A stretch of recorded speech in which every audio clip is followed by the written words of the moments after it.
Hello Aries, Moon Rising, and Venus, and welcome to your reading. So Aries, today we're going to go over your energy as well as your person's energy. We're going to see how the both of you are currently viewing this relationship and how you guys feel about it and what actions you guys plan on taking each other's direction and are moving forward. So with all that being said, Aries, let's get started. How does Aries currently view this relationship? All right, Aries.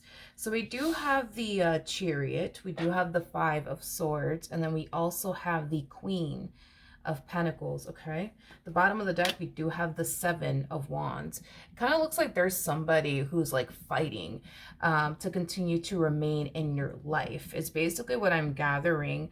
Yeah, it's basically what I'm gathering. But with the Queen of Pentacles to the Seven of Wands coming out here, Aries, I feel like you're trying... I feel like you're trying your hardest to not switch up and continue to do what you feel as though is best for you. Even if your heart is basically pulling you towards this person all over again, is basically what I'm gathering, because I am definitely getting that there's like an emotional investment here that you have towards this particular person that's fighting to continue to remain in your life.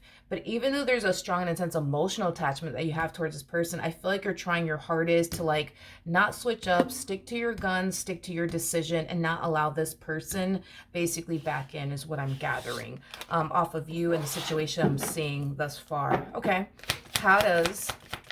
You're just doing what you feel as though is best for you. And the thing is that you don't necessarily feel like this relationship is good for you or this person's what's best for you.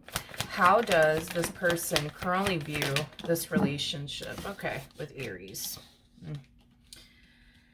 Okay, we have the Ten of Pentacles. We do have the Judgment card. We got the Queen of Swords. And then we also have the Hierophant out here with the Six of Cups to the Six of Wands out here. You know, this to me kind of feels like an energy of them throwing a lot of things in your face, like things that you basically told this person in the past. Like you could have told this person that, you know, you love them and that you want to spend the rest of your life with them, but here you are trying to walk away from them.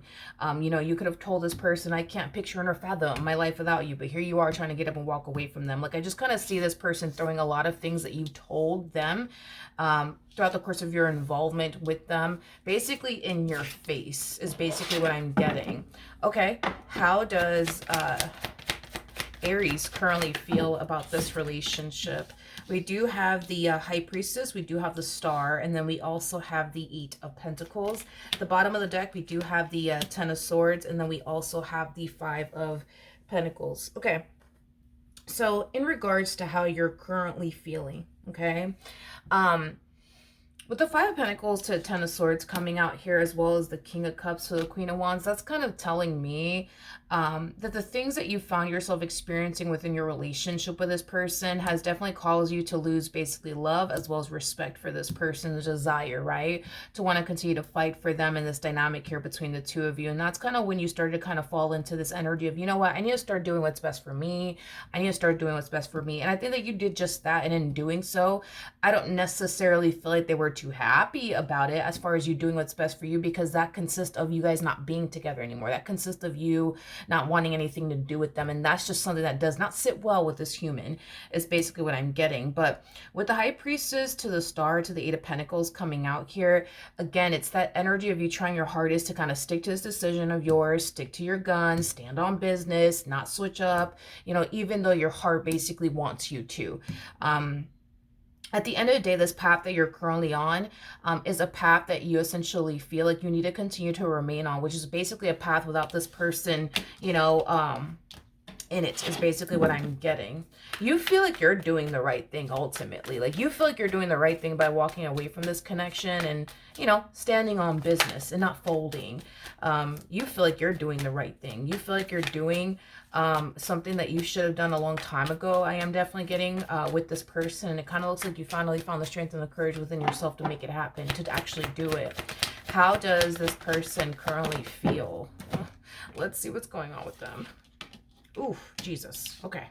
We have the Page of Swords, the Ten of Swords, and then we also have the Emperor.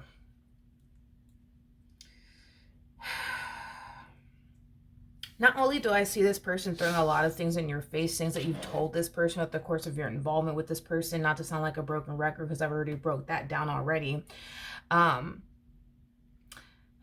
I'm also getting like a guilt tripping energy coming from this person. You know, with the Ten of Swords coming out here, this decision of yours to do what's best for you, which has a lot to do with you walking away from this dynamic that you guys share with one another.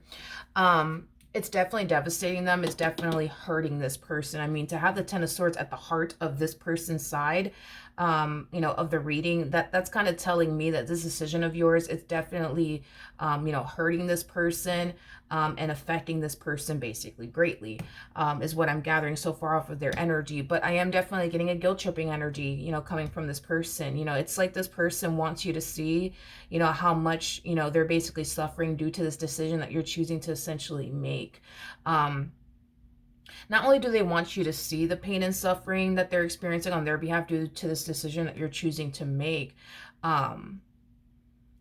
I'm just getting that Five of Wands energy coming from this person all of a sudden. I just think this person is really angry and upset, you know, with you, that here they are in a boatload of pain and, you know, hurting because of this decision that you're choosing to make as far as walking away from them is concerned. And it's not even influencing you to like run back to them. It's not even influencing you to essentially feel bad, you know, for them. And I think that that really upsets this person and makes this person really, really mad because, you know, this person feels like if like the roles were reversed, right? And they got to this point with you where they just couldn't take it anymore and they got up and walked away and they saw your pain and your suffering, you know, they feel like they would have instantly, you know, tried to run back to you and try to fix or repair things here with you, just to not see you suffering in that way, just to not see you hurting in that way. So the fact that I guess you're not doing what they would have done if they were in your shoes, like it really does upset this person, pisses this person off, and it causes this person to feel like you never really cared about them, or this dynamic here between the two of you, because look, they're over here suffering and here you are, you know, very determined to move forward and move on with your life. So yeah, I am getting an energy of them throwing a lot of things in your face, but I'm also getting like an energy of them, you know, guilt tripping you because here they are suffering and here you are, you know, acting as if you don't care. Now, I'm not saying you don't care about this person or anything like that, or how they're being affected by this ending here between the two of you. I'm not going to go ahead and say all of that.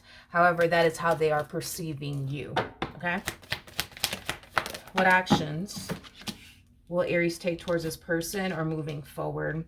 You know, you're very determined. That's one thing that I will say, Aries. You're very determined to move forward and move on with your life and just simply leave the past in the past. And honestly, this was not an easy thing for you to do as far as leaving the past and the past is concerned and moving forward and moving on with your life. But you're doing it because you're doing what you feel as though is better. You know, not better. You're doing what you feel as though is best for you. But I'm also getting to that you genuinely feel on a soul level and on an intuitive level that you could honestly do better than this. And what I mean by that is this, okay? A lot of you genuinely feel, think, and believe that you could find somebody who's going to treat you better than this person, who's going to go above and beyond, you know, to show you that they love you and they care about you. Like, a lot of you feel you can do way better, you know, than, this is basically what I'm getting. And in doing so, you know, we do see you eventually, keyword eventually, we do see you eventually stumbling across someone that you perceive is basically 10 times better than this individual that you're basically leaving behind. And to be honest, I can see why you would perceive this person as somebody who's 10 times better than the person that you're basically leaving behind. And here's why. They're showing up as a King of Pentacles. You're showing up as a Queen of Pentacles.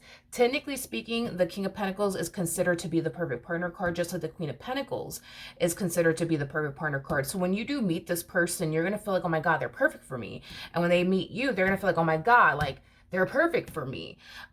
So with that being said, when it comes on to what you're sensing and feeling as far as feeling like you can do better, feeling like you can, you know, find somebody who's not going to treat you the way that they treat you, speak to you the way that they speak to you, do you the way that they do you, I would go ahead and say, yes, I think that you are definitely 100% right about that. I think that you could find somebody who's going to treat you better and, you know, respect you and value you and appreciate you. Absolutely. Because I see it eventually showing up for you. So, I think that that's just your intuition trying to kick in and kind of tell you like, hey, you can do better than this. Hey, you deserve better than this, you know? And I see you listening to that and I see you trusting that. I do see it eventually showing up here in your life. You know, I am definitely getting that. And this person might show up in your life shortly after this dynamic between the two of you comes to an end, if it hasn't came to an end just yet. If it has already came to an end, I think that you're going to end up meeting this person a lot sooner than you were anticipating or expecting, because I do see you still like grieving the loss of them and your relationship with them, and then boom, that's when this person shows up. So this person might show up maybe like 3 months after this breakup, or 3 weeks. I keep getting the number 3 though. So 3 weeks after this breakup, or possibly even 3 months after this breakup. But I don't necessarily feel like you're leaving this person to go be, with someone else. I think that you're leaving this person because, for one, you just can't take it anymore. And well, for two, you feel like you deserve, better than this. And you feel like you can totally do way better than this. So yeah, I feel like those are the reasons why you're leaving. But do you have plan B just sitting around waiting for you somewhere? I wouldn't go as far as to say all of that. But do I feel like you're going to eventually, meet this person a lot sooner than you were anticipating or expecting? Yeah, absolutely. Now, as you're trying to move forward and move on with your life, okay, as you're trying to do all of that, I do see this individual, eventually, putting themselves out there. They're going to start dating new people and, speaking to new people, but it's kind of stemming from a place of them feeling like they have no other choice but to, pick up the pieces and move forward and move on with their life. I am definitely getting that strongly. However, this person that they're meeting, I don't necessarily like them, to be completely honest, especially for this individual that you used to deal with. I personally don't like them for them, and here's why. And here's why. For one, I think that there's probably an age gap here between these two. There probably is an age gap. So this other individual that they're getting involved with, they might be a lot younger than them. Specifically getting that. They might be a lot younger than them. They might be a lot younger than them. And that's one of the things that I don't really like about this dynamic between these two, is because there is such a massive age gap. So like the things that this person that they're essentially meeting enjoys doing and likes to do, this person doesn't enjoy doing or likes to do. Like this person that they're meeting, they probably are younger than them. So they probably like to go out and party, drink, hit the club, pull all-nighter, things like that. But this person that you used to deal with, they're not trying to do all that shit, okay? They're too grown for that. They too tired for that. They're not trying to do all of that. They've already been there, done that, So, I am definitely getting that these two, they might have one or two things in common, I guess, with one another, but they're not going to mesh very well with one another, because these two are like polar opposites. You catch my drift? They're polar opposites. There's somebody here that they're meeting that just wants to have fun, party, drink, go out and stuff like that. And it kind of looks like your person's not into that. Like, it kind of looks like this person I used to deal with, they're not into that. They don't want to party. They don't want to drink. They don't want to go out. They don't want to do this. I don't know, like this, they might be a little bit of a homebody. That's a possibility. This person I used to deal with, they might be a little bit of a homebody. They may not like to go out that much, but I'm just getting that these two, they just have like a huge age gap. And I think that that's going to be the issue, within this dynamic here between these two, is the age gap between these two. But to be honest, if between you and I, you know what I mean? Between you and I,